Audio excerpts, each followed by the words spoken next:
迎持续锁定新闻大白话，我是韦佳琪。这一节要带您看看国际局势有什么样的改变。这次加入我们的来宾包括了国际政治专家赖玉贤赖老师，午安。主持人好，观众朋友大家好。还有我们的退役少将厉正杰厉将军，午安。佳琪午安，午安，各位观众大家午安。以及我们台大哲学系教授苑举正苑教授，午安。主持人好，各位观众朋友大家好。好，这节的国际局势要带大家来看看这乌拉圭访中见了中国国家主席习近平。那么呢，习近平在北京呢为来华进行国事访问的乌拉圭总统奥尔西举行了一个欢迎仪式，两国的元首共同见证签署投资、促进贸易等领域10多份的合作文件。那么乌拉圭总统这一回来呢，也很给力哦，他直接呢逛紫禁城、爬长城，甚至呢又发访华朋友圈，可以说呢，他真的是中式的很彻底。他领略了中国魅力，中国驻乌拉圭大使黄亚中也陪着他，途中还跟游客自拍来打卡哦。那么呢，有人就说了，为什么来中国？乌拉圭总统就说了，这个中国行呢是在拓展乌拉圭的国际参与度，以此为契机吸引投资推动发展。他说中国是他们的主要贸易伙伴。奥尔西甚至说了，过去10多年，中国逐步成为乌拉圭最重要的出口市场之一，很多年份都名列第一，特别是在牛肉跟纸浆上，乌拉圭高度依赖中国他们的需求。那么现在川普亲手推开盟友了吗？你可以看到呢，川普极限施压奏效了，美印达成贸易协议，印度放弃俄国石油，换取18%的关税，外带5000亿美元的采购承诺。川普宣布对印度的惩罚性关税50%下降到18%。新德里当局同意切断对俄罗斯原油的依赖，转而买美国或委内瑞拉的能源。那么莫迪政府在战略自主跟美国优先之间的平衡术，带来地缘政治重大的转折，也重塑了整个全球能源的供应链。但是也有人不甩川普，像是中英就达成了商业协议，北京承诺近1000亿的市场准入了。我们可以看到呢，这个英国首相施凯尔访华4天，也会见了习近平，达成了协议，为英国带来数亿英镑的中国企业新投资，还有价值新台币950.4亿的出口，还有新台币993亿的市场准入。那么现在川普挥大锤敲碎盟友，是不是反而让大陆有机会来称霸呢？ CNN 就分析了一个关键的指标。他说，川普以多变及强硬的外交政策对盟友长期挥动大锤，那么使出了棍棒，为中国创造了巨大的战略空间。这几周，习近平陆陆续续接见了不少的西方领袖，包括美国最亲密的传统盟友领导人啊，你看像英国首相施凯尔、加拿大总理卡尼、法国总统马克宏，甚至是北约盟友芬兰总理奥尔波。环球日报就说了，这与其说是这些国家选择了中国大陆，不如说是他们顺应了整个时代的潮流。而我们现在带你看到，现在全球是不是都转向了中国了呢？英国首相施凯尔就说了，希望更多的人来学习中文。被问及是否应该有更多人学习中文的时候，他说，随着双边的关系加强，越来越多的企业希望有更多的人才学习这门语言。英国媒体也说了，访华之后，施凯尔谈中国基建等领域的行动速度，还说英国真的太慢了，技术以及基础建设等领域，像他们那样的行动速度非常重要。他认为英国的推进速度真的是需要再加快。而现在呢，对于中国而言，农历新年要到了，最大的事就是什么？就是春运。那么为期40天，2026年的春运启动了，光是中国全国的铁路预计就要发送5.4亿人次。根据央视报道呢，平均每天就要发送1348万人次，同比增长5%。2025中国高铁新开了16条里程，迈进了5万公里。2026年多城将告别没有高铁的地方。那么现在武契奇也说了，中国机器人，哎呦，真的好厉害！塞尔维亚总统武契奇观赏中国机器人的表演的时候呢，也向中国机器人来握手。没想到呢，机器人还跟他做了自我介绍。他说，这种技术发展真的是令人觉得相当的着迷，对于未来产业格局有一些至关重要的意义。我们先来问一下赖老师，赖老师你怎么看这一回乌拉圭访中呢？乌拉圭访中这一次很重要啊，这个最主要是77国集团的组织啊，77国集团组织它是发展中的国家，目前来讲，它的成员国已经发展到134个成员国了啊。这么庞大的一个组织，它是由亚洲、非洲、拉丁美洲等这些发展中的国家134国所组成的，总部设在日内瓦。轮值国的主席是由亚非拉，就是亚洲、非洲、拉丁美洲一个国家来去轮流上一次的主席在这一届中，也就是2024年就轮到了拉丁美洲了，因为上一届它是亚洲嘛现在轮到拉丁美洲。那轮到拉丁美洲，轮值主席国是谁呢？乌拉圭。那乌拉圭它的任期多久呢？1年。所以它等于是它每一年他们都会办一个77国集团组织跟这个发展中的国家或者其他的大国之间的一个会议这个是一个非常重要的一个组织，也是一个非常重要的一个活动。那中国大陆就在这个今年一开始就把这个拉丁美洲的乌拉圭这位轮值国主席把他邀请到北京来访问，而这次访问的时间很长，7天。我们看到他去参观很多地方。那今天跟中国大陆的国家主席习近平已经有会谈，而且有了联合公报，而且有谈了很多的一个合作。最主要的就是中国大陆是让他去看、去参观这个整个中国大陆的各地方的经济发展，那让他有一个直接临场感，有一个直接的印象。这个印象很重要，是为什么呢？第一个，他对于南方共同市场，因为乌拉圭也是南方共同市场的重要的会员国之一。南方共同市场是由这个巴西乌拉圭、巴拉圭还有阿根廷、智利等这5个国家所组成的，所以等于是南美洲从北到南这么大的一个地区。那这样的一个南方共同市场，在前段时间才跟这个欧盟签订了自由贸易协定。那你想，这个巴西也在推自由贸易协定跟中国，那乌拉圭本身也在推的话，那我想它会起很大的一个作用。所以它对于整个中国大陆跟拉丁美洲的一个关系的连结，以及大陆跟所有的亚非拉的这些发展中国家的连结，它在今年的轮值国主席里面，它可以跟中国大陆有很多合作的方案，可以提出很多的议题。那这样的话，对于推动双方之间的就是2+1之间的活动，那就非常的有利。所以我觉得大陆这一次的战略布局布得很明白，而且直接就谈到了15+5计划，也就是说希望乌拉圭参与15+5计划。乌拉圭如果也带动了南方共同市场，也带动了这个134个国家都参与中国的15+5计划的话，那这个对于你好我好大家都好的一个推动就会很有帮助。我个人觉得这个战略选择的是非常重要。所以大家很多朋友会觉得说，怎么会突然间找这个小国？因为它才340万人口而已。对，中国的一个中型的城市规模，中国中型城市的规模可能人口数都比它都还大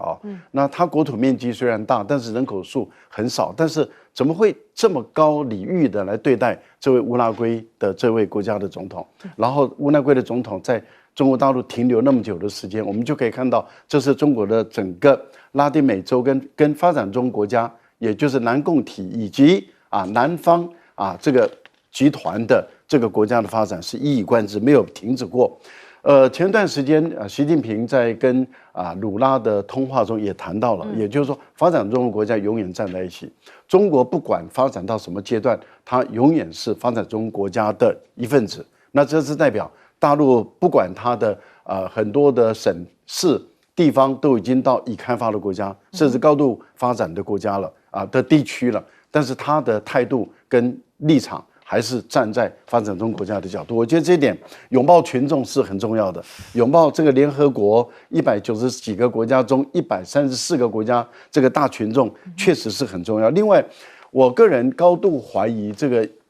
莫迪答应川普的5000亿的采购，能不能兑现？不可能。为什么？因为美印的贸易额一年才1000多亿美元，1000多亿，而印度从美国进口的是870亿美元，出口才400多亿美元。那你如何能够达到5000亿美元？印度哪里找出这5000亿美元？所以不可能的事情。现在的情况大概是莫迪在忽悠这个川普，让川普自己在那边可以吹嘘，但是问题就在于川普的任期只要2年多，2年多你能够把印度榨出5000亿美元来，我才不相信。好，那我们来问一下苑老师，你又是怎么看呢？尤其是现在川普一直拿着关税这个木棍到处去叫嚣，但是是不是反而让很多的盟友就往中国去靠近了呢？确实是如此哈。这个从2025年的年底，从西班牙、法国，然后在一开始的话呢，爱尔兰、韩国。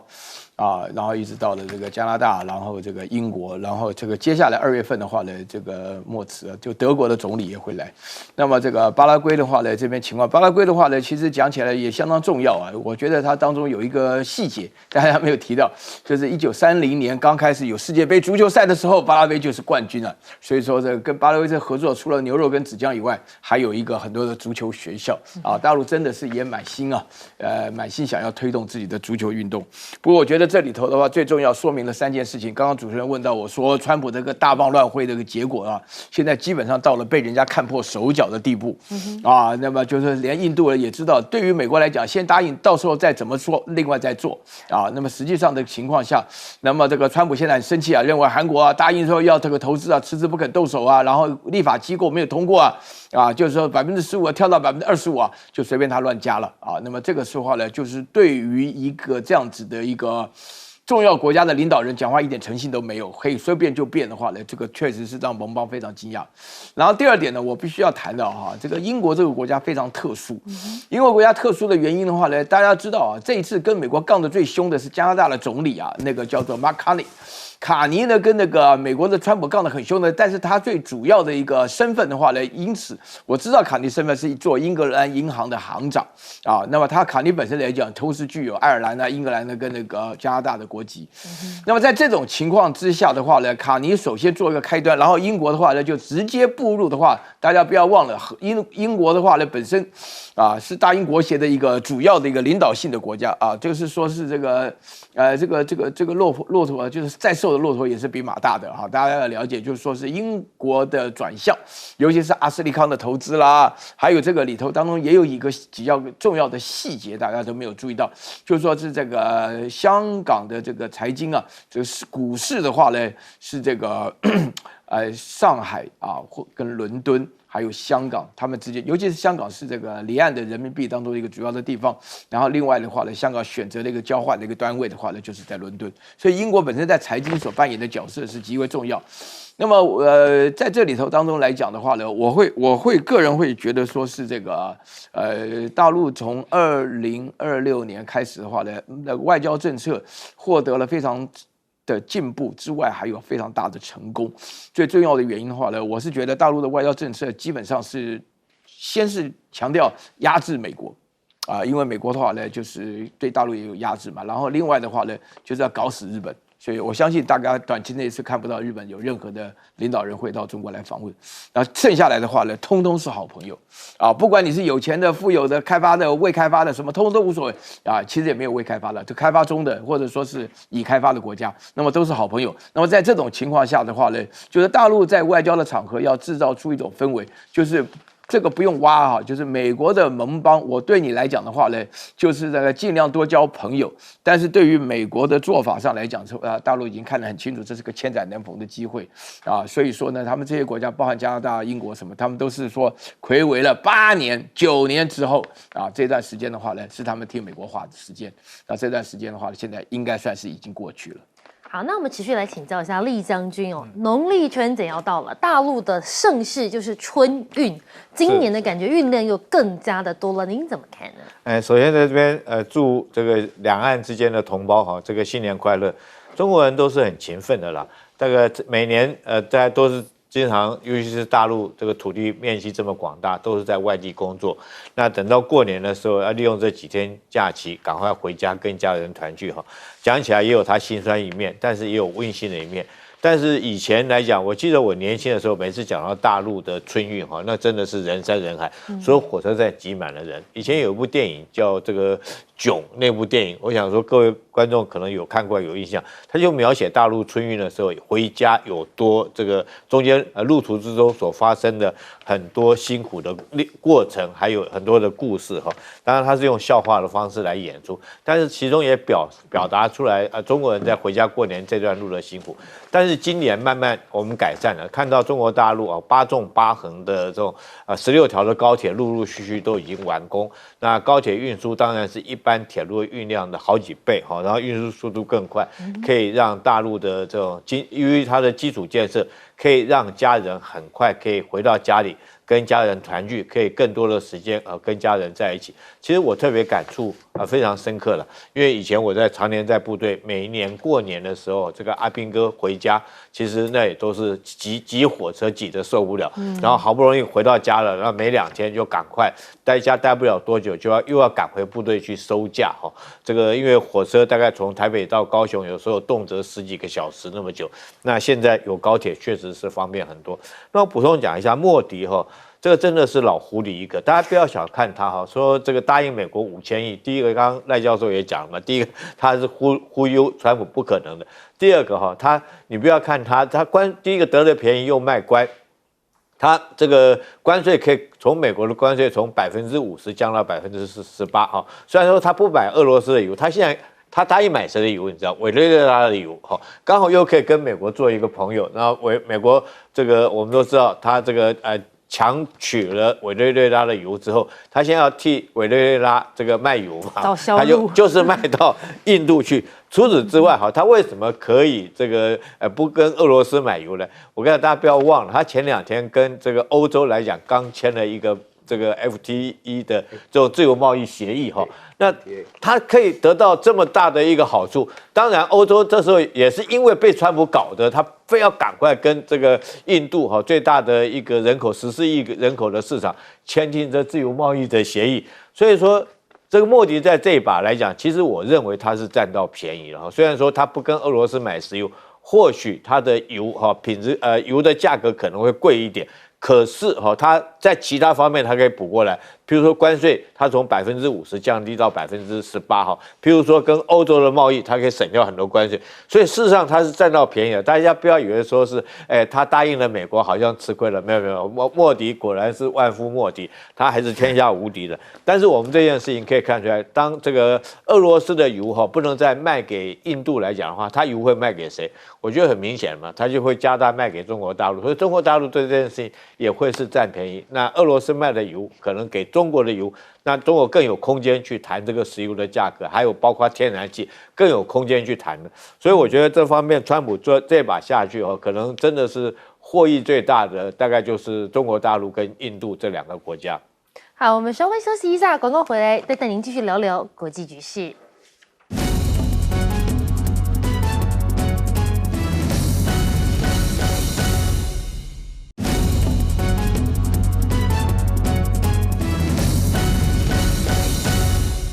回到新闻大白话，那么这一节带您聚焦在美国总统川普身上。那么川普现在又有一个新计划了，他的计划是什么呢？带你看到的就是美国史上要做第一个川普启动120亿美元盖一个关键矿物保险库，要为名气建筑抗中防线。他说他准备呢启动这个关键矿物储备计划。那么一开始的资金规模就是120亿美元，那么希望美国努力降低对中国稀土跟其他金属依赖的同时，也保护这些制造商不用受到供应冲击。彭博就说了，预计要怎么样？要结合16.7亿美金的民间资金，以及美国进出口银行提供的100亿美元贷款，为汽车制造商啦、科技公司还有其他制造商的采购并储存矿产。这一项计划是美国第一个为民间产业建立这样类型的矿物储备机制。那么美国商务部长卢特尼克就说了，现在美国正在做的这件事就是要夺回或重振关键的矿产资源，采矿业、汽车业跟半导体产业。那么现在川普推关键矿物的库存计划，通用在哪里呢？包括了波音啦、Google 等等，参与的企业已经有10多家了。那么你可以看到呢，其实呢，包括了3家的能源集团大宗的商品贸易商都已经签约了，将负责采购原物料以补充库存。只不过你可以看到呢，中方要求美方立即停止这错误的行径。中企员工到美国被扣留了60个小时，大陆的外交部强烈不满，说坚决反对。大陆外交部发言人林健就说了，最近有中国企业人员到美国的时候被美方无端的盘查扣留，将近60个小时，那么是将近快3天的时间，并且被遣返。中方对此表达强烈的不满，而且是坚决反对。那么你看，美国现在经济呢，真的是不太好美元美债不再神话，抛售美国背后的信心危机。彭博说了，美国拥有全球最深、流动性最高的金融市场，但是美元长期稳坐在全球主要的储备货币地位，美国公债更被视为首屈一指的避险资产。但是最近市场却浮现了抛售美国的论述，如果这种信任动摇，美国资产将不会被再视为最安全的投资选项，所以外资就会怎么样？抛售就会削弱美元，进口成本上升，借贷利率走高，就会形成一个恶性循环，进一步恶化财政的状况，甚至引发所谓的经济衰退。那么美国媒体就说了 ，K 型经济显示美国的财富不均已经持续加剧了，而且结构性的裂痕正在加速扩大。川普政府推动大而美的税收跟支出法案，是导致差距进一步扩大的驱动因素。K 型经济对于美国经济长期增长具有一些负面的影响。而持续关注到美国经济，美国政府又停摆，本周五还推迟发失业率，很多人都会以这个失业率为指标来判断这经济现在到底是好不好。没想到他们说呢，由于政府部分停摆，所以他们不会依照计划发布所谓的非农就业报告，原定周二发布呢，那么12月的职位空缺报告也将推迟发布。美国众议院院长强生也说了，众院要过几天才会对该法案进行表决，而不是之前所承诺的2号开会表决。所以这是不是意味着联邦政府停摆不会像预期那样的短暂，而是可能还会增加拖延更多的日子呢？再来带你来看到这 ICE 呢，真的是惹怒了很多人。那么暴力执法事件频传，美国蒙面执法人员持枪逼停无武器的女司机，也就是她根本手无寸铁。我们带你来看看这个画面。I'm right at the corner of Jefferson.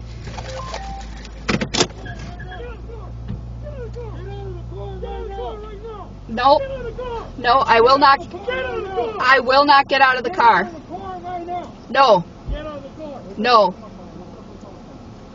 I will not get out of the car. You guys, I need CEOs here Get now. out of the car. No, I Get out will not get out of the car. You Get out of can't. Get your hands off of me. Get your hands off me. Get your hands off me. I am not doing.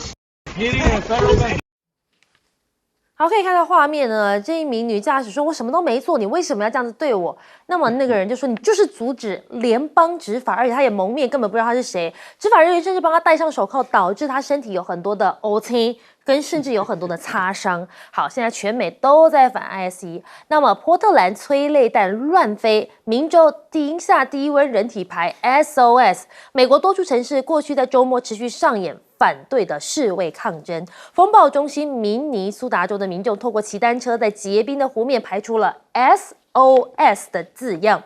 那么现在呢，激烈执法惹出了争议，移民官员将配备随身摄影机。好，那么他会记录整个执法的过程。只不过现在在明州有5岁童返家，还有很多的未成年人被拘禁。因为上个月呢，被拘捕的明尼苏达州5岁男童跟他的爸爸被法官下令获释之后，已经抵达了明尼阿波利斯的家中。但是资料显示，其实还有很多的未成年人依旧是遭到拘禁的状态。那么他们现在也坦诚有交错误的资料，拘留所环境是相当的恶劣。一名驻长岛的高级官员承认了，他们在亲自翻查监视器画面之后，发现自己向联邦政府法官提交的有关被拘留者的资料是错误讯息，他为此致歉。此事源呢，与 ICE 的法官痛批拘留设施对于被拘者进行一些不人道、恶劣的关押，甚至提交明显错误或虚假的法庭资料，被法官威胁将依法处理，并要求一定要赶快的来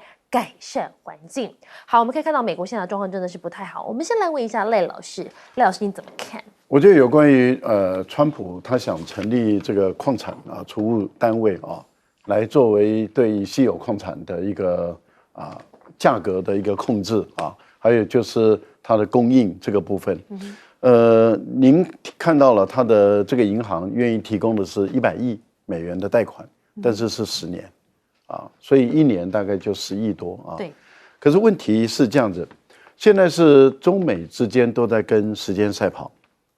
怎么说都在跟时间赛跑，谁先到达终点，谁就占上风。为什么会这么说呢？先是美国对于中国大陆在科技方面打这个科技战，对。然后在半导体啦，还有半导体的关键的设备啦，包括 ASML 的光刻机啦，还有就是包括先进制程的晶片，像我们台积电的先进制程的晶片不能卖到大陆去啦。对，还有就是日本的一些原料半导体的重要的原料也不能卖到大陆去等等的。所以美国联合它的所有的盟国然后对于中国大陆在科技方面，那么要遏制中国的咽喉，不让中国大陆能够复吸。然后要让中国大陆倒下来，向它俯首称臣，这是美国的做法。那中国大陆怎么去反制美国呢？大陆采用的就是稀土的一个反制力量。那这个稀土的反制力量，事实上也是确实打到这个蛇的七寸上了。也就是没有稀土，你美国的武器做不出来，你美国的战机做不出来。刚开始我想有一些青鸟在我们的活动里面就是说，没有稀土跟 F-35战机有关吗？后来证明确实有关包括永磁土在内，也就是没有这么一个永磁土，坦白说，几乎所有会转的引擎或者马达，你几乎都没办法用。那你想有多少东西要用到一个车子，有多少要用到这种会转的？因为你包括这个雨刷，它都要用到。所以我们可以看到，当中国大陆反制的时候，打到美国的贴身上的时候，美国痛苦了，美国的盟国也痛苦了。中国大陆有效的牵制住美国的这个做法，有效的牵制了。现在美国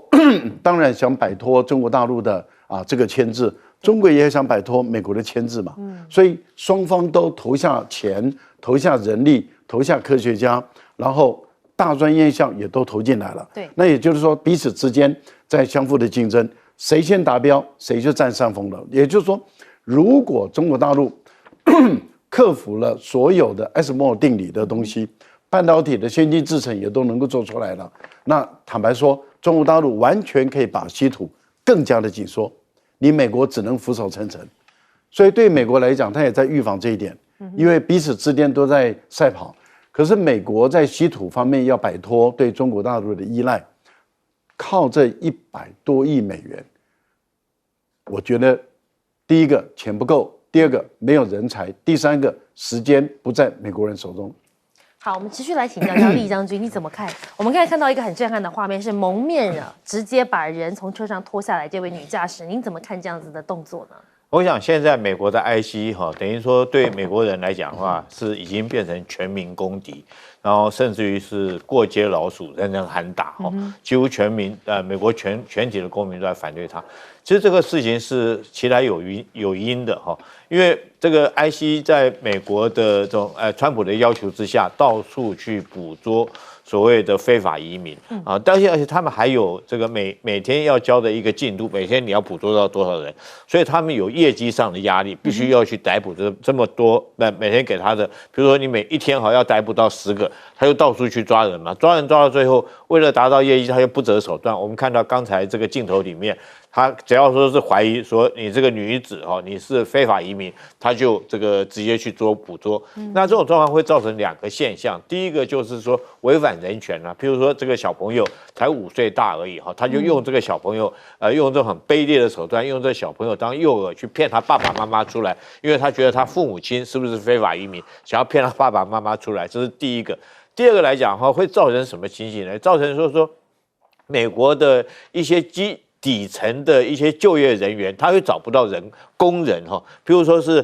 餐厅里面洗碗的，他们都是用一些非法移民嘛，长期以来都是如此。你把他抓走以后，我这家店我就没办法开了，我餐厅里面没有人洗碗，所以就变成美国老百姓这个对 IC 几乎都是很反对。那也是正因为如此所以 IC 到每个地方要去抓人的时候，这些美国的老百姓就会怎么样？就会吹哨子，你知道，就是告诉大家说 ICE 来了，ICE 来了，好像是告诉大家说狼来了，狼来了，大家小心一点。你如果是非法移民，你赶快躲起来。甚至于说有一些的这个美国公民就拿个摄影机拿个手机就开始对着他们拍，所以他们才会变成什么样？变成说每个把脸蒙起来，因为他怕人家报复他，所以他把脸蒙起来，他会去抓人。他也知道自己做的事不是很这个合乎道德，也合乎这个法律的方式，所以他把脸蒙起来。那很多的时候 ，IC 到那边要抓人的时候，要捕捉非法移民，所有老百姓围上去，你知道，所以他们也很紧张，就枪就掏出来了，所以就变成说是美国这个制度到最后就变成说是 IC 跟美国公民几乎是已经是一种内战的状态。那当我们有一句话哈，叫做千年之病很难求这个3年之爱。你这个美国，你基层员工，你需要你基层的就业的市场，你需要这么多的这种打工的人员，那你想要借着一个 IC 这么快的捕捉，把这些人捕捉走，我觉得不是治本之道了。你长期来讲，你应该想办法先解决你基层劳工人力的需求，你再来捕捉非法移民，或许还合。那你现在用这种方式，当然引起美国民众的反感，尤其是说状况，我觉得越演越烈。到现在，美国已经有300个城市已经在抗议 ICE 了，我觉得这真的是越演越烈。而美国民众现在反感的恐怕不只有 ICE 这个部分，包括了他们的经济，他们也有很多的维持。我们来请教一下苑老师，你怎么看 K 型经济很多人都说这贫富差距越来越大。对美国现在的贫富差距的话呢，很大的原因是，首先大家有一个错觉，因为我们在报道中只报道在美国赚大钱的人，从来没有报道美国过得比较辛苦的人。那大陆最近有个老 A 他报道美国的斩杀线的时候呢，里面所产生的现象让大家真的是触目惊心啊，就会感觉到美国这个国家确实是老早就是因为这个美国社会当中的话呢，在竞争上来讲，资本主义社会嘛，但是它只是这个儿童的乐园、年轻人的战场、老年人的坟墓啊，你只要觉得有用的话呢，那你赚钱就是比一般高很多。那这样的久而久之下来，没有竞争力的人的话呢，他也要活着，所以说就构成了这种情况。不过刚刚回到这个ICE这个 ICE 的情况我必须要强调一下，这个是我们在哲学强调讲说，你做这个事情到底是决定的、是命定的，还是自由的？我觉得 ICE 的话呢，它的问题发生就是说，美国有绝大多数，不是说绝大多数的人投票给川普，川普的主要诉求就是把非法劳工、非法移民全部赶走。请大家记住哈 ，ICE 现在做的每一件事情的话呢，完完全全都是在清除非法的人。这个非法的人呢，就是所谓的黑户，他没有身份证。大家知道，美国是没有身份证的。我们从小就很羡慕美国没有身份证，美国人都是掏驾照的，驾照跟你有没有合法移民是一点关系都没有的啊。所以在这种情况下 ，ICC 为了要达到他们的 KPI 指标，就只好靠2件事情，一个是你讲话有没有腔调。我目前为止听到讲话腔调最重的是川普的老婆她是斯洛维尼亚人东欧人讲话腔调很重。另外的话呢，就看你长得像不像非美国人非美国人的话呢，就是明尼苏达州，我在明尼苏达州做过研究明尼苏达州80%以上的人是北欧的后代而且的话呢，那个州的话呢表现得特别宽容，索马利亚人还有苗族的人在明尼苏达州也非常多因为越战期间的时候，他们接过去了几万人，上10几万人的苗族人，那么几十年下来的话呢，人数也不少。那在这种情况下 ，ICE 就为了要抓黑户的问题，你又为了要能够达到 KPI 的要求，你又为了要能够满足于那个 MAGA 那些人要支持把所有的这个没有身份的这个移民全部赶走。那在这种情况之下的话呢，他们只好严格执行因为反正都是黑的，最后只好找那个。所以说，美国现在有很多在明尼苏达州的原有的那个原住民都被抓走，因为长得像墨西哥人然后另外有很多黑人吓得要命，把护照贴在头上开车，就会出现这种奇怪的现象。另外，很多人的腔调不是正宗的美国人的话，也是。我总而言之一句话了，不要去美国了。我们稍微休息一下，广告之后回来带您继续讨论。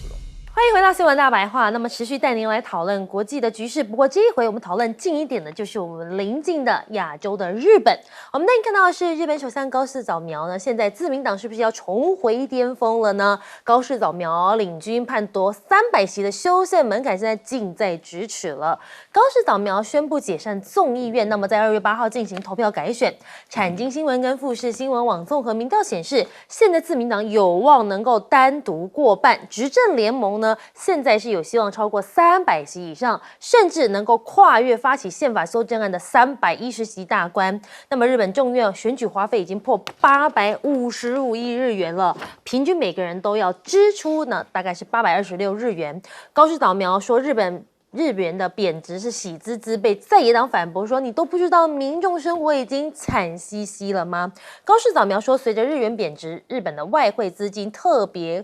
会计运作的状况良好，处于一个喜滋滋的状态。但是呢，这个在野党的这个联合的首相呢，这个野田佳彦呢，他就讲到了，他说看家庭账本的时候，有人会觉得喜滋滋吗？光是看到超市的价格标签，大家呢都吓得半死，哪里还来的喜滋滋呢？现在日本900万人沦为底层阶级，再努力工作，似乎也很难摆脱困境。那么你可以看到，日本劳动人口在2025年首度突破了7000万人大关，其中有30%的劳工都不是正式员工哦。那么日本劳动阶级已经诞生名为底层阶级的新阶级了。这个阶级呢，已经超过900万人。日本社会现在贫富的差距也是相当的大，已经不是缓坡的阶段，而是差距非常的大，已经是陡坡了。无论再怎么努力工作，你似乎都摆脱不了这样的状况。所以呢，他们呈现出一个越加固化的倾向。所以现在有学者也提出了担忧。我们那里看到的是，现在涉台言论引中国反弹，强化防卫财源不明。日媒分析了高市埋了一个众院选举的风险。他说他夹带高人气呢，撼动自民党的选情，看似气势如虹，没有错，大选是大胜在望。那么现在呢，屡次对台议题发表刺激性的言论，已经埋下了一些外交的隐患，同时主张从根本强化自主防卫力的相关财源，到现在都不知道在哪里。所以有关国民负担的讨论也没有深入的讨论，所以这会不会是他接下来的隐忧呢？尤其他现在呢是军事修宪，自家人都不太相挺。高市早苗呢，去演说的时候呼吁自卫队写入宪法。他说呢，日本宪法第9条主要的内容包括不维持武力、不承认交战权等等，被称为这个和平宪法。那么他希望有意把自卫队写入，但是自家人好像也没有那么支持他。现在俄罗斯的外长说，日本加速再军事化，威胁亚太和平的稳定。俄方通过了外交公开渠道向日方表达了，你再军事化的进程，任何加剧亚太地区的紧张局势、威胁国际安全的行为，他们都无法来接受。那么现在日本想要做抗中，是不是一个白日梦呢？号称破中国的封锁，日本宣布首度成功从6000公尺的深海取回了稀土沉积物。但是这个沉积物真的能够拿来使用吗？日本从海底采出稀土泥，产业化面临难题。那么现在有教授就说了，在深海底呢，他们呢进行复杂的操作，在技术上也很困难，从来呢还没有看过对海底中含有稀土进行提炼的例子，而且同时开采所需要的装置、船只都是需要巨额的费用。换句话说，就是说这个 CP 值没有这么高啦。那么现在中国游客减少到访，日本1月的免税销售额持续的下跌，就连赴日航班都跌了48%。仙台等日本10个机场现在班次几乎是归零的状态，所以说是可以说是很惨。赖老师，你怎么看日本现在的状况？高市早苗目前的声望还是很高啊，民调支持度一直维持在60%多左右，他所领导的内阁也都在60%多啊。还有他的自民党啊，目前来讲也是遥遥领先于其他的第2个最大的在野党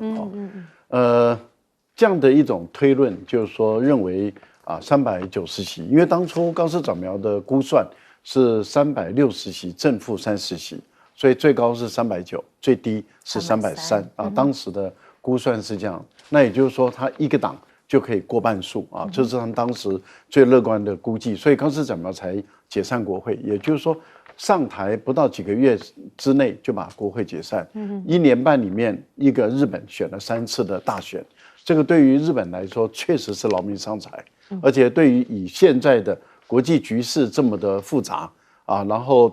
已经国际上走在十字路口上，这个让政府陷入瘫痪，因为在选举的过程里面，基本上政府基本上是停摆了，因为日本经济也没有很好，对，也没有很好。那这个对日本是不利的，对，但是他考虑到他自己，也考虑到他的政党的利益，他就不管日本人的利益了啊，因为以个人跟政党利益为重嘛。其实有些地方也是如此嘛，哈，那现在的问题是，日本高市早苗他们有一个错误的推断，这个推断其实会产生很大的后遗症。什么样的错误推断呢？他们认为可能中国大陆会跟这个安倍晋三时代一样，也就是安倍晋三在第2任的时候，他那时候上来的时候也是跟中国大陆也是仇中反中恨中嘛，对，推民族主义，这是十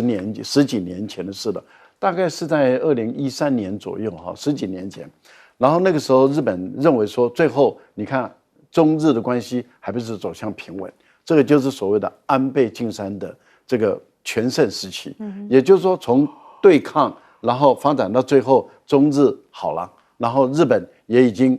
这个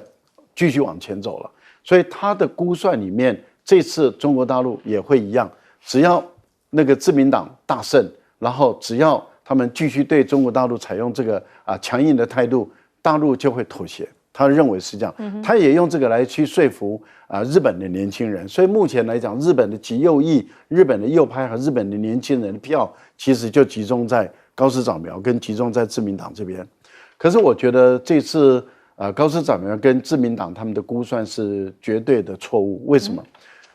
今天的中国不是10几年前的中国了，今天的中国比以前更强大 ，GDP 比以前更大，科技能力更强，而且事实上连美国自己都承认，中国事实上在科技上是超过它了。卡内基最近有个民调，问了美国的绝大部分的人。大部分的美国人认为这个已经有超过7%以上到2%，他们认为中国在科技在各方面都已经超过美国这个或者是即将要超过美国。那你可以看看，以一个这么强大的中国，怎么可能面对你自民党掌政的一个日本说你要对我强硬，我就跟10几年前一样，然后就对你就慢慢的就缓和下来，不可能的。我觉得大陆目前对于极右翼的日本，其实打得正顺手，而且我觉得会一直打下去，然后会打到日本只会越来越衰弱，日本只会越来越贫穷。就像这些早稻田大学教授他们所看到的，我认为可能会情况会更加的恶化，也就是它的底层的这些劳动者已经到900多万，等于是8个劳动者中就有1个是活在底层下。对，那这种情况会不断的在扩大，日本的 K 型的情况会比想象中还要严重，所以我觉得日本的自民党你们想得太乐观了。好，我们持续来问一下，就是厉将军，你怎么看？现在高市早苗有意把自卫队写进他们日本的宪法里啊？日本这个修宪的门槛是什么呢？它就是参议院跟众议院都要有2/3的这种投票通过之后，再交给全民超过18岁以上的公民来实施公投，公投过半以后就可以修宪了。那这个关键就是卡在这个参议院跟众议院这2院里面，是不是可以达到2/3的席次？那目前看起来这个高市早苗上个礼拜这么一哭，确实是有可能会达到了。原来他的支持率原来最早是说可以到达70%几嘛，后来跌到50%几。但是上个礼拜他在电视机前面一哭，要说我这个什么一个女性在日本这种社会里面我可以当到首相不容易啊。但这一哭确实有效那支持率突然又爬升到60几，尤其是说自民党原来大家对于自民党很多的这种弊案来讲的话，它的整个党的支持率大概只有30%几。那现在居然传说中光自民党自己就有可能单独过半。那如果自民党过半，再联合一些右派的政党，包括维新会，那可能就超过310席，超过310席就达到修宪的门槛。那当然他就可以修这个和平的宪法。和平宪法里面，我举其中一条给大家这个和平宪法里面哈，它有一个自卫队法哈，就是日本军队的自卫队法。自卫队法里面，譬如说是他现在的，因为为了避免2次世界大战他军国主义的形象，所以他将军阶都做很多的名称的改变哈。那这次他希望能够恢复2次世界大战他们的军阶，譬如说是我们自由国家讲少校嘛，他又讲少佐哈，我们讲上将。他讲大将哈，那是2次世界大战日本皇军的名称。那当然这个名称是写在他们自卫队的这种法令里面。那你要修这个法，就必须要修自卫队法，就可以改名称的。所以我觉得这极可能他就修改这个名称。当然你要知道，在全世界2次世界大战有一些这个战败国，包括德国，大家为什么会不会那么计较说德国他们继续建军不会影响？因为德国他认错啊，他们认为他那当年纳粹这个欺负犹太人是不对的行为，他们公然认错，而且禁止在国家里面这个讲到有关纳粹这2个字，对德国来讲是非常敏感，也认为这是他们的耻辱。可是我们反观日本有没有这样？日本不但没有这样做，而且还继续去拜靖国神社，继续鼓吹军国主义的思想，甚至于要发展所谓攻势的武器。所以在这种种种，当然让东亚，包括到东南亚这些国家哈，包括中国大陆，包括这个俄罗斯这些国家，当然大家会紧张不安。如果说你继续在走向军国主义，是不是又要走向侵略主义？那是让大家不安的一个最重要的一个因素在这个地方。好，我们持续来请教一下苑老师，你怎么看日本说他们找到了稀土这个东西？这个是对南鸟岛屿的话呢，在海底下6000公尺挖到稀土啊。这个日本本身来讲的话呢，长期来讲，我们比较没有注意到一个事实，就是日本人对自己的科技很有信心了，而且日本的话呢，觉得他们自己是亚洲最优势的一个国家嘛，所以在这种情况下的话呢，那么面对了大陆就是2026年的一开始就是禁止稀土出口，然后呢，就是所谓的两用物资里面包含稀土啊，那么对于日本来讲的话呢，构成一个非常严重的威胁。因为日本的所有的工商业的产品啊，主要的制造产品各方面的比较稀罕的东西，稀土本身的话呢，耐磨啊、耐高温啊，然后这个有各式各样的磁性啊什么的，比较灵敏啊，那么这些在新的科技上，所以我们称稀土为这个工业的维生素嘛。那在这种情况之下，没有这个部分的话呢，那日本也不甘愿。日本是最早所有的发达国家当中最早对于中国控制稀土就非常注意，在2010年就开始他们曾经告到 WTO 这种情况下，那么日本本身的话，经过长期努力，到现在16年的时间当中。